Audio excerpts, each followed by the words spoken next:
hablamos nuestra lengua mapuche. Feley. Mar, kombuche.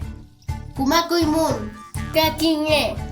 Tu lengua chupantu. Está llegando a un nuevo ciclo. El lengua chupantu es conocido como el año nuevo mapuche.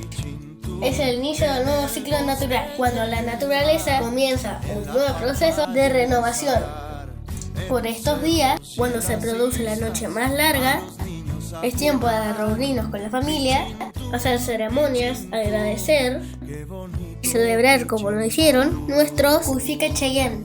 Nosotros, los mapuche, invitamos a toda la gente el 24 de junio se tomen un tempito para agradecer. Es una forma de cuidar la naturaleza, el río, los árboles, las plantas, el Trofilmungen.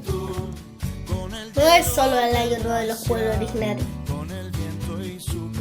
es de todo lo que habitamos el hemisferio sur.